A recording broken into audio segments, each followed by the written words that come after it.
అండి. హాయ్ అండి. ఏపీలో ఎక్కడి నుంచి వచ్చారు? నేను వెస్ట్ గోదావరి పాలకొల్లు. మీ కాన్స్టిట్యున్సీ ఏంటిది? పాలకొల్లు అంటే ఇప్పుడు మీకు ఎమ్మెల్యే ఎవరు ఉన్నారు అక్కడ? నిమ్మల రామనాయుడు టీడీపీ అభ్యర్థి ఉన్నాడు. ఇప్పుడు మీ నియోజకవర్గంలో ఎక్కువ ఏ పార్టీ బలంగా ఉంది? ప్రతి నియోజకవర్గంలో వైఎస్ఆర్సీపీ బలంగా ఉంది. వైఎస్ఆర్సీపీ ఇప్పుడు బలంగా ఉందంటున్నారు కదా, ఒకవేళ వాళ్ళు చేసిన వాళ్ళు చేసిన అభివృద్ధి ఏ విధంగా ఉంది? సంక్షేమ పథకాలు ప్రజలకి చాలా స్వచ్ఛందంగా అందుతున్నాయి.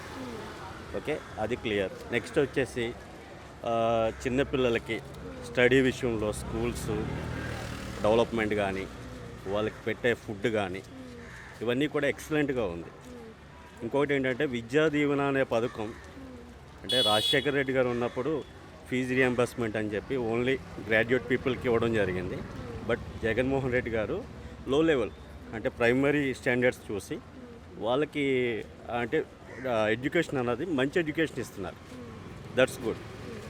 ఎందుకంటే ఇప్పుడు ఏంటంటే ఎడ్యుకేషన్ అన్నది చాలా ఇంపార్టెంట్. అంటే ఇప్పుడు డబ్బు ఇవాళ ఉంటుంది, రేపు పోతుంది. కానీ ఎడ్యుకేషన్ అన్నది ఆ విజ్డమ్ అన్నది కరెక్ట్గా రైట్ టైంలో ఇవ్వగలిగితే ఫ్యూచర్ అన్నది వాళ్ళే డెవలప్మెంట్. అంతకన్నా మించిన డెవలప్మెంట్ ఏముంది? Education is very important. ఇప్పుడు కాంగ్రెస్ షర్మిల కాంగ్రెస్ లీడ్ చేస్తుంది అని అంటున్నారు. అది మన జగన్ మీద ఎంతవరకు ప్రభావితం చూపించచ్చు? అసలు అది కంప్లీట్లీ రాంగ్. షర్మిల వల్ల జగన్మోహన్ రెడ్డి గారికి ఏమీ నష్టమేమీ కలగదు. ఈవెన్ ఆమె కాంగ్రెస్లోకి వెళ్ళినా కూడా ఇన్ ఫ్యూచర్లో మళ్ళీ ఆమె వైఎస్ఆర్సీపీలోకి రావడం ఖాయం. జగన్ ఇప్పుడు మనకి టీడీపీ, షర్మిల, కాంగ్రెస్ అండ్ మన జనసేన ఈ మూడు పార్టీలు పొత్తులో వస్తే మరి జగన్ పరిస్థితి ఏమవుతుందని అనుకుంటున్నారు? యాక్చువల్లీ 3 పార్టీస్ కాదు, ఇంకొక 10 పార్టీస్ కలిసి వచ్చినా కూడా నెక్స్ట్ సీఎం జగన్మోహన్ రెడ్డి 100%. ఇప్పుడు జనవరి 26వ తేదీ నుంచి మనకి ఉచిత బస్సు సౌకర్యం మహిళలకు కల్పిస్తామని హామీలు ఇస్తున్నాడు జగన్. సో ఇప్పటికే అప్పులలో ఉన్న రాష్ట్రం అని చెప్పి అంటున్నారు. సో మరి అలా ఇస్తే మరి రాష్ట్ర పరిస్థితి ఏమవ్వచ్చు?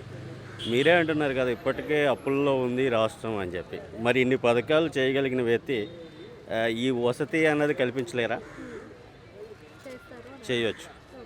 టీడీపీని చూసుకున్నా, వైఎస్ఆర్ని చూసుకున్నా కానీ ఈ రెండు పార్టీల తరపు నుంచి కూడా బీసీలకు ఎక్కువ సీట్లు ఇస్తామని అంటున్నారు. సో ప్రజలు ఎక్కువ ఎవరిని నమ్మవచ్చు అనుకోవచ్చు? ఒకసారి మీ క్వశ్చన్ నాకు అర్థం కాలేదు. టీడీపీ పార్టీ వాళ్ళైనా సరే, ఇప్పుడు మన వైఎస్ఆర్సీపీ నుంచి అయినా సరే బీసీలకు ఎక్కువ సీట్లు కేటాయిస్తాము అని అంటున్నారు కదా. సో ప్రజలు ఎవరిని నమ్మవచ్చు అనుకోవచ్చు? యాక్చువల్లీ చెప్పాలంటే both are fail. YSRCP and TDP బీసీలకి ఇవ్వడం అనడంలో ఇద్దరూ ఫెయిల్ అయ్యారు. సో ఇప్పుడు ఏంటంటే వైఎస్ఆర్సీపీ దాన్ని గ్రహించి బీసీ క్యాండిడేట్లని పెట్టాలని చెప్పేసి అది ఆల్రెడీ అది డిసిషన్ తీసుకున్నారు. జగన్మోహన్ రెడ్డి గారు అదే ఫాలో అవుతున్నారు. ఆయన అయితే నమ్మొచ్చు, ఎందుకంటే ఆయన చెప్పింది చేస్తున్నారు కాబట్టి 100% జగన్మోహన్ రెడ్డి గారిని నమ్మొచ్చు ఈ విషయంలో.